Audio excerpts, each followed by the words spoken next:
Hey, welcome to Backyard Bows. I'm Brandon. Today we got another Hoyt up here for review. This time it's the Ventum Pro 33 from 22.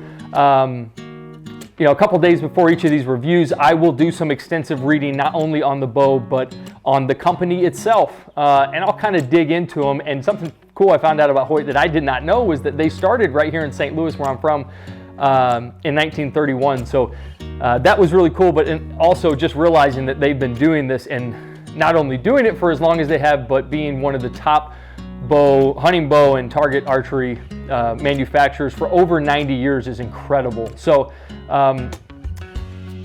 something that always has stuck out from Hoyt to me is a couple things. They seem to stick with the same systems for longer than other manufacturers. So the Ventum Pro 33 here and the Ventum from last year is when it started, but they went with these HBX cams instead of their cam and a half system, which they've used for over a decade. So this is a complete, not only did they just make some slight or some major changes within a bow, they actually went with a completely new system, which is cool, and we'll get into that in a second. But something that you'll notice that they do stick with, and they've stuck with it pretty consistently for a really long time. If you go on Google and was to put in Hoyt bows through the years, man, each bow of a certain series, they look pretty similar. So they all have this really heavy reflex to the riser. The bridges, the bridges in the riser are different, and they look different, but the shape of the riser seems to be pretty much the same. And with that being said, this particular shape to the riser, if a company has two different axle-to-axle lengths, one being around 30 and then one being somewhere between 33, 34, I usually go with the shorter of the two axle-to-axles. But with Hoyt in particular, I always seem to feel more comfortable with the longer axle-to-axle. So, I think I had a Spider that was a 30, but then I think my Defiant was a 34, Nitram was a 34, and a couple other bows that I felt more comfortable with being in that taller or longer axle-to-axle. So I actually went with the 33 instead of the 30 in the Ventum. And I know I'm sacrificing a little bit of feet per second when going to that longer axle-to-axle, but I would much rather have more comfortability over that amount of speed that I'm losing, and that's just my opinion. But the riser, let's just dig into it a little bit. You got 33 axle-to-axle. The bow itself is right under 5 pounds, a little over a 6-inch brace height. Very much right in that bow hunting range of everything. I love the Kuiu Verde 2.0. I had it in the RX4 as well. But Hoyt actually has some of my favorite solid colors: the blackout, the buckskin, and the wilderness. All three of them, man, I love solid colors, and I think those are probably some of my favorite colors of any company. But if I was to pick a camo right now, the Kuiu Verde 2.0 is up high on my list. So I love this riser. Very, very similar to the Ventum last year. Minor changes right here, and that's it. They did machine in the Picatinny rail instead of it being an attachment. But then you also have the Ultra Rest machined in part where you can put that Ultra Rest on the backside. Again, they're really, and I think a lot of bow companies are getting into this, but really streamlining everything and kind of trying to get everything perfectly balanced, all the accessories. You have two dampeners, one on top, one on bottom on just one side of the riser. And then always they put these vibration blocks in between the limbs. I think in a nutshell, Hoyt to me produces the highest quality and the most durable bows you can get. I love the way they tuck the cable guard really close to the riser. I love their signature kind of back bar behind the grip, the back bridge behind the grip. I love the way they connect their limbs to their riser. Everything about Hoyt, even every cam that they've used in the past, is always that medium-sized, really solid cam system. So overall, I think Hoyt, above everybody, makes the best quality and durable bows that you can buy on the market today. Back to this little shortstop stabilizer, they also have a place for your regular stabilizer, so when we go outside, I'll actually shoot it a little bit with just my stabilizer, maybe just the shortstop stabilizer, and then switch them and put my stabilizer down below. All of that is meant to kind of lower that center of gravity and help balance the bow in full draw. But I'll kind of switch it up and do a little bit of all three, which I've seen guys do them all online. So we'll kind of mess around with that and see what's most comfortable to me. I didn't get the accessories that come with this bow. Those inline sights, they have a ton of them on their website.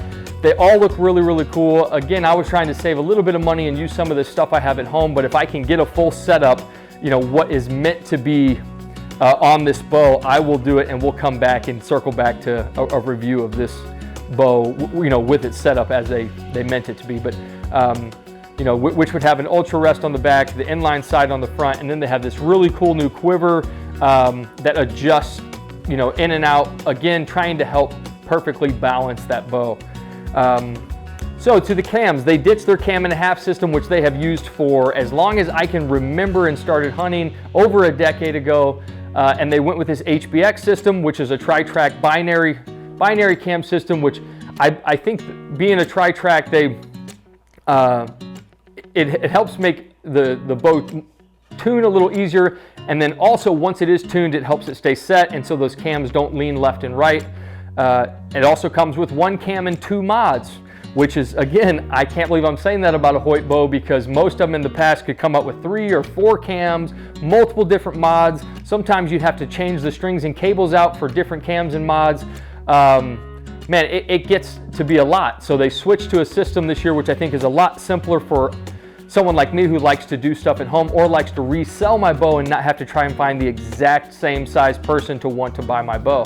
And if you look on the inside of the limb here, there's a little bitty graph I think is really, really cool. They kind of just put it on the limb instead of you having to look it up online, but it goes A through K and it tells you the different letters that match up with the draw links. There's 2 mods. First one goes from 33 down to 29.5, and the second one goes from 29 down to 25, or down to 26, I'm sorry. And for someone like me who sometimes shoots 29, sometimes shoots 29.5, I actually tried both of those mods in the store because I know a bow draws a little differently from the front of the mod to the back of the mod, and I had to make a decision, and I ended up going with the second one to where I was at the tail end of the mod at 29. So, but just from the couple times that I did draw it, I will tell you, if you were to hand me a Hoyt bow in the dark or a whole bunch of bows in the dark, I would be able to tell you which ones were Hoyts. And I think, and then that's just because they have such a distinct shot cycle. They kind of kick your hand a little bit, but it's all so similar from years in the past that it's a very noticeable system, a noticeable shot cycle, noticeable draw cycle. But I think with this, we're going to see something completely different. And I love that. And I think that we are, again, I say this all the time, but us as bow hunters, we're in a really good spot in 2022 where these companies are having to compete, and even a company like Hoyt, who's been established for as long as they have, who's probably never felt any pressure, I would say recently, and they might say different, but I think they felt the heat. They have felt all these other companies producing such good quality bows, being innovative and creative, that they felt finally it was time to switch things up. And I love that because, man, what we got here, and I think Hoyt let their craftsmen kind of go back to the drawing board and told them, hey, let's not modify something we have, let's start from scratch. And man, I think they came up with something really special here. So the last thing on this bow that I'll mention is this grip. I love the material that they put around the grip. I love the shape of the grip. The material is like it's supposed to be. If it gets wet, dry, it all grips your hand the same. The way it tapers at the top, this to me is the best in-hand feel I've felt from a bow we've reviewed yet. I usually have to tape my bows to get the feeling that I like, but this thing is just perfect in my hand. Oh, one last thing about the cams, again, which is really cool, and I feel like I'm not talking about a Hoyt here because there's so much that you can do with just one cam and a couple mods, is you can adjust it from 80 to 85 on the back side of that mod. Again, which is also cool. Very easy system to work with. No bow press needed. You can make some adjustments. I love that. I love being able to do stuff at my house alone with mostly what comes in the box. I know you have to modify the, change your mod for a little bit of your draw length, but other than that, this thing is the full package of what you need. So let's go ahead, we'll shoot a couple in here, and then we'll go outside and we'll do our freestyle shoot. At the very end, we'll put it through the chronograph test, which I know I'm expecting to get somewhere between 70 and 80 feet per second with my 500 grain arrow. So I know I'm sacrificing a little bit with the feet per second and the speed, but again, I'm looking for comfortability.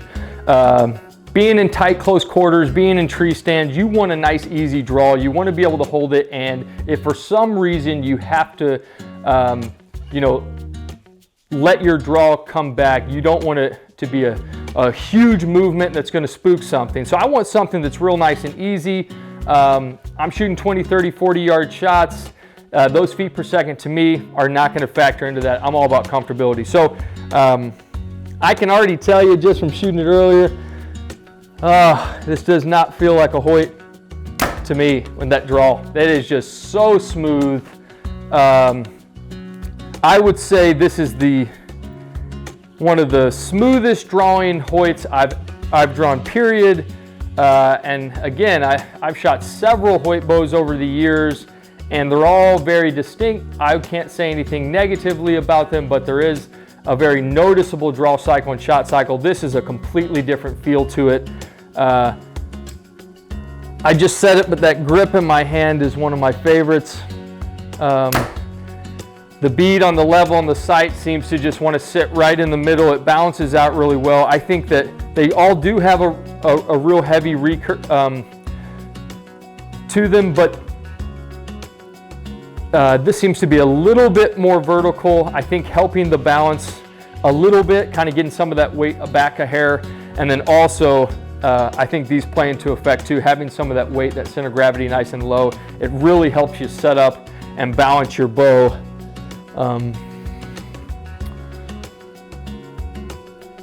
And just, it feels good in full draw. Sometimes Hoyts, not just the turbos, but just Hoyt bows in general, will want to jump on you just a hair. This seems to sit back there really, really nice. Man, I honestly, this draw cycle is not only one of the smoothest draw cycles for a Hoyt bow, but it's probably one of the more smoother ones that I've come across this year. About halfway, it flows really nicely. The transition is hardly noticeable. I've also never had a Hoyt bow that's dead in the hand, and that's what you're getting. You can barely feel this, and I think that's probably one of the biggest things that has changed from years past to this one, last year and this year, is that feeling you get in your hand. They've all, from as far as I can remember, they all kind of kick your hand a little bit, and this does the complete opposite. I love that. I love that. And again, balances out really nice. Man, let's go outside. We'll do our little freestyle shoot. I'll probably end up shooting this thing all afternoon, and then we'll come back in and do that last test before we grade it. Let's hop out there. All right, so we always start up here, shorter range targets, 20, 25, 30. Then we'll bounce over, do some of the longer range targets. Every time I do one of these reviews, once we shut the camera off to when we go inside and give the review, I do quite a bit of shooting. Sometimes I'll put the bow down, walk away, do something else, come back to it. And I really, really, really want to get a good feel for the bow and kind of see how I adjust before we give it that final grade. So we'll start over here.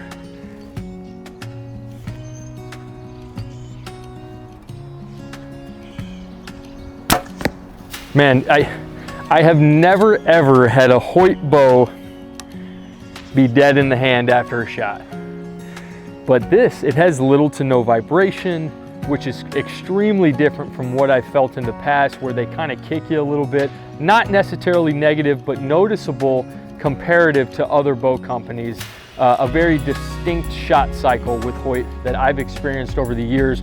This has completely changed that. These new cams is a whole new feeling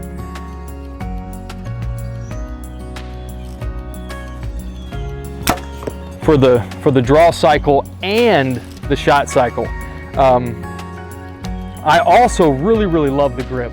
I can't speak enough about how the grip is important to me and how comfortable that is to feel. Sometimes I have to take, like I've said, take grip tape and wrap it a certain way for me to feel comfortable, but this grip, I love the way it tapers at the top. I don't know, to me this feels probably one of the best grips from any of the bows that we've reviewed and shot so far.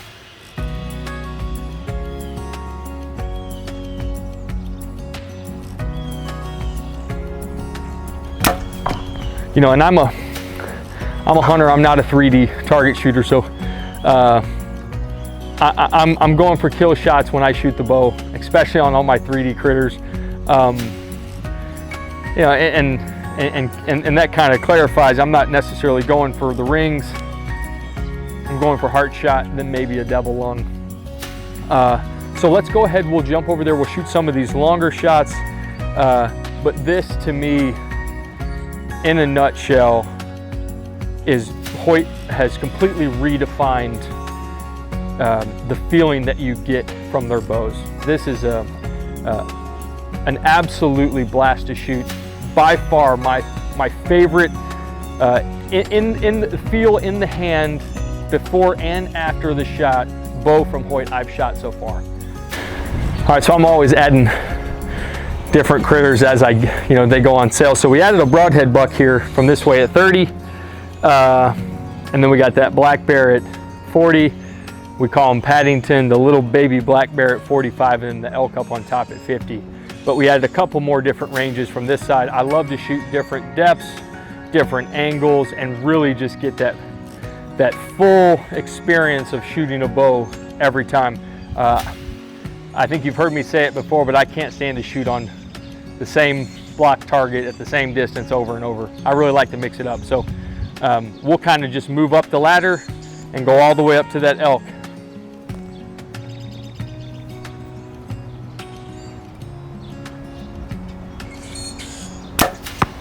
Man, it's exciting to me, them changing everything. I've kind of been waiting and anticipating that from Hoyt for years, thinking that eventually they were going to have to make some changes, and I always wondered, kind of what they were going to go with. But this tri-track system, I think, man, this thing performance-wise is probably one of the best, altogether systems for the draw cycle and shot cycle. Unbelievably different from years in the past.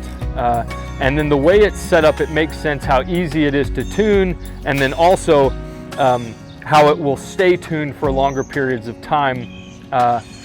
But man, this thing, it is crazy to me that this is a Hoyt bow.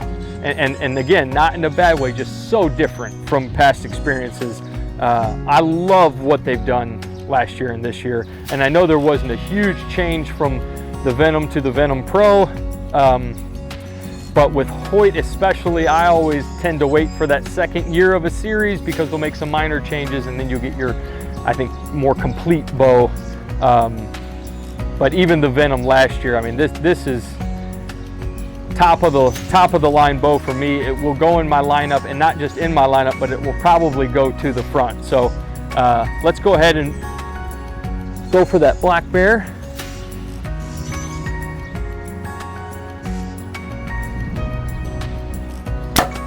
And it's a little windy. No excuses, but man, it is. The wind's kind of picking up out here.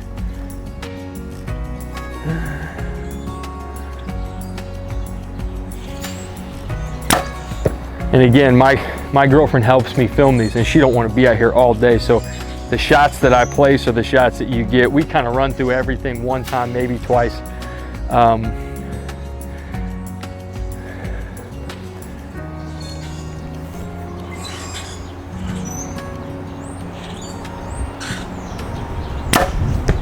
But man, this thing,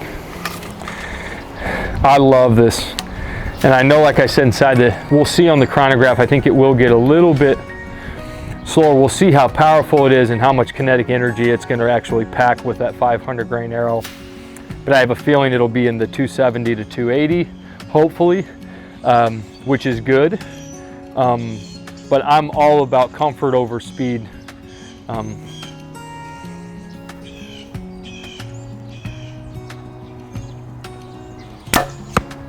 So let's go, let's move up to that elk.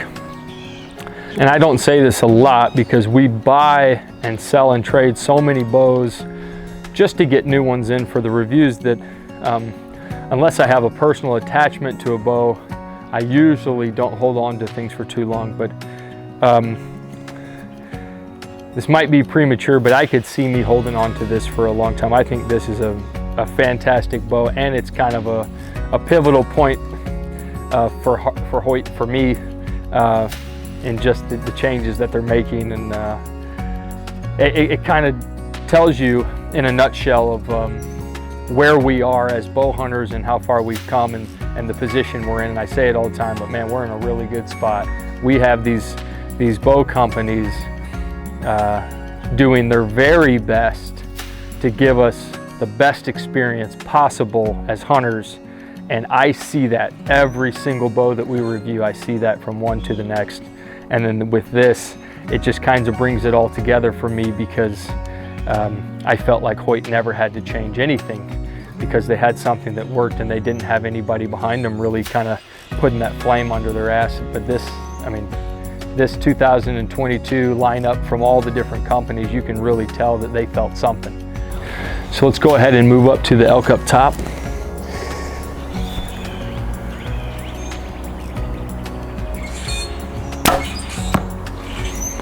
Man, dead in the hand. I love that.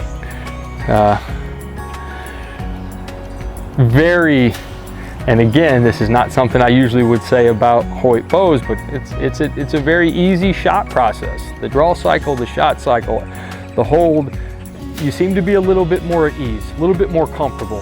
And I love that. Because if you're like me, you're not just shooting your bow when you're hunting.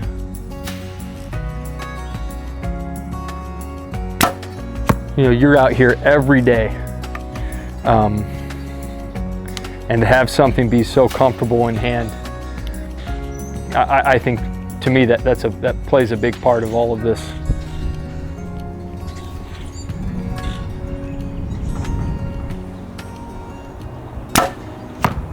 But I'm kind of having to counter a little bit because of the wind and make a little bit adjustments. But again, I think the wind will die down later, and we're going to continue to shoot this all afternoon.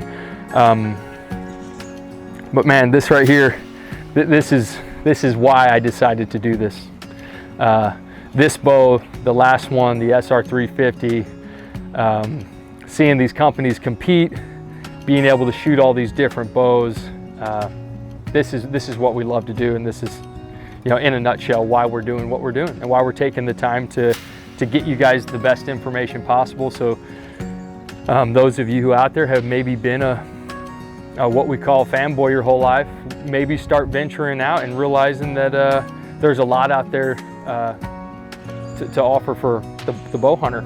And I know our makeup is different and things suit us differently and fit our biomechanical makeup differently. And but I love that Hoyt's feeling a little bit of that pressure too, and I think they really did a great job here, and man knows that they have the resources to do so, and this is just incredible. But we're gonna shoot a whole bunch. We'll go inside, we'll do that final speed test at the very end, and then we'll give it a grade. So last piece of the puzzle here. Again, same arrow that we set aside and keep for this test, 502 grains. All the variables that we can control, we try to keep exactly the same, 29.5, 70 pound draw weight, 85% let off. I'm already anticipating this being a little slower just because I know the axle-to-axle links on the IBO ratings varied maybe 10 feet per second, but I have a feeling it'll get somewhere around 270, but we'll see.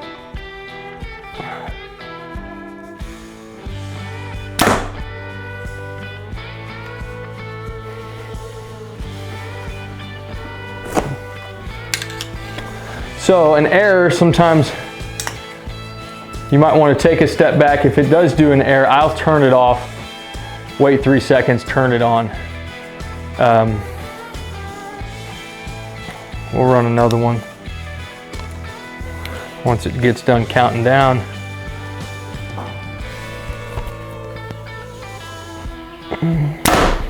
$2.76, so a little faster than I thought, and that's kind of where you can't always make the exact guesses from IBO ratings to with a heavier arrow, because some bows are, I call it, they're a little stronger than other bows, and the kinetic energy that they bring allows them to shoot that heavy arrow faster than others. So 276, that's good.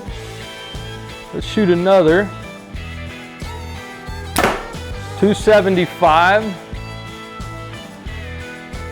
Let's shoot one last one, but man, this is a little bit, and again, more powerful than I thought it was going to be, trying to compare that IBO rating to other speeds from the past. So, and I know this is maybe 10 feet per second slower than the Ventum Pro 30.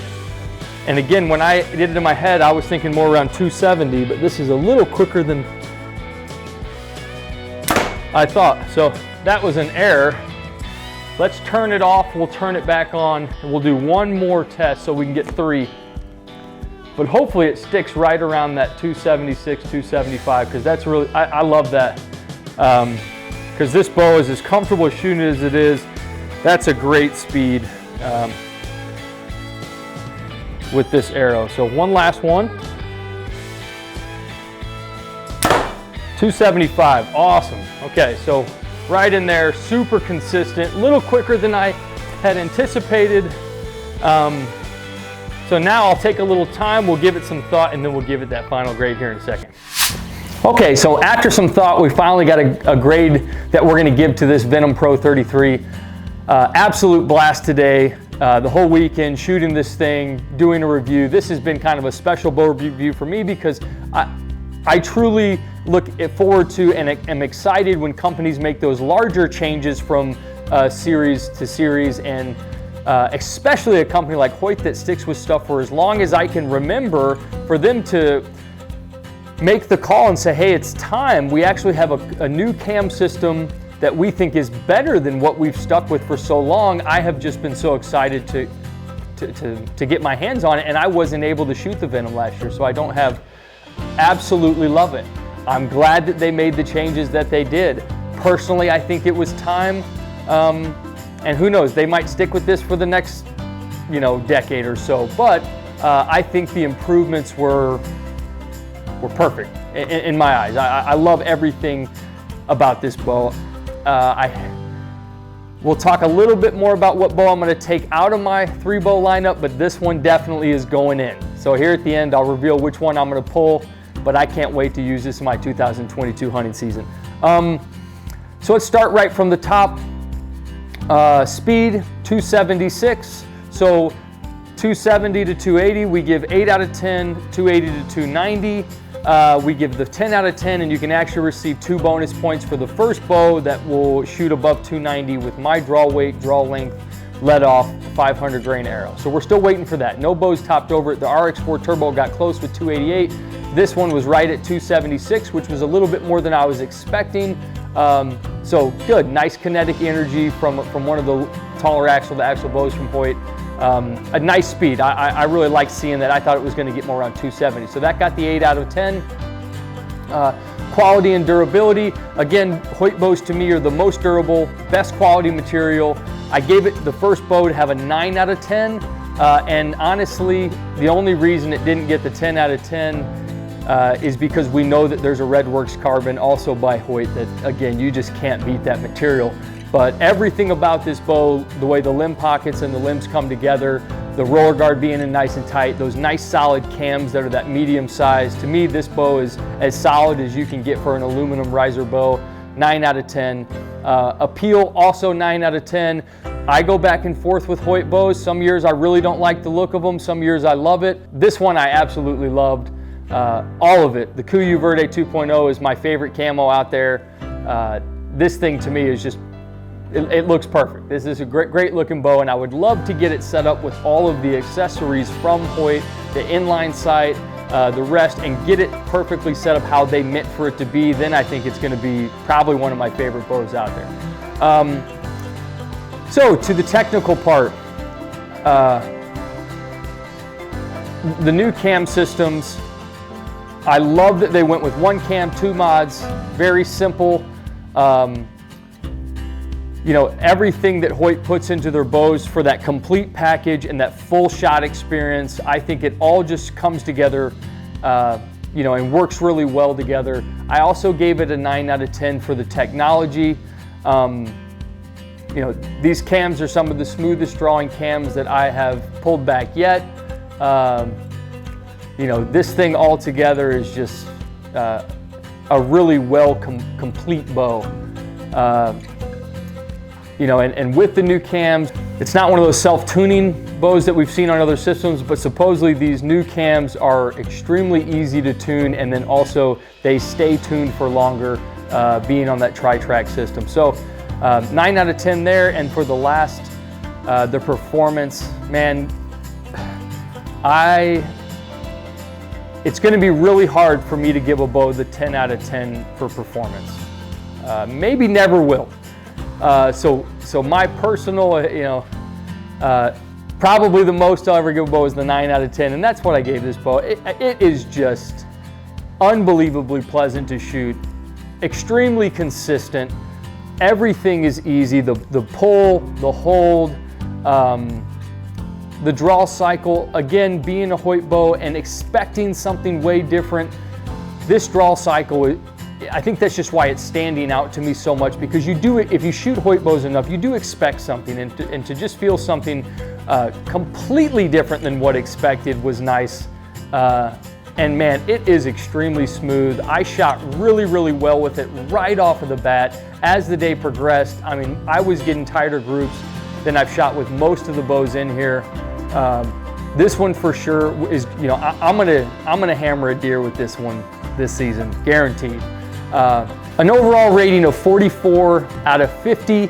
So you can make up for 2 extra points with it being a price between $1,000 and $1,500. If it's under $1,000, we give you 3 extra points, and if it's over $1,500, we only let you make up for 1. So, a total rating of 46 out of 50, which brings it to that 92 out of 100. Couldn't speak more highly of this bow. Today was a great day for me. I love Hoyt. Excited to see some of those changes. You always wonder with some of those companies that hold on for as long as they do, what will be next? And man, today was just, it was just a fun day shooting this bow. So for those of you who have wondered, these are the 3 bows that's gonna go into my off-season lineup. Once we get closer to the hunting season, I'll diet down to 2, but the Ventum Pro goes in, sticking with the SR 350. The Matthews V3X has been one of my favorite. The one that got the boot was the Envision. Loved the bow, but there was something about this Ventum Pro, and man, I really fell in love with that SR 350. The Matthews V3X has been my favorite since the beginning. So these are the 3 bows I'm gonna stick with. The chickens are getting big. The dogs want to eat the new kittens here at the City Ranch. We got a lot more bows in the lineup. We'll see you next time. Make sure you don't buy a bow off a single bow review. Get out there, get tons of bows in your hands. The more and more I shoot, the more and more bows we review, the more I realize just how competitive it is out there between companies. Get your reps in. We'll see you next time.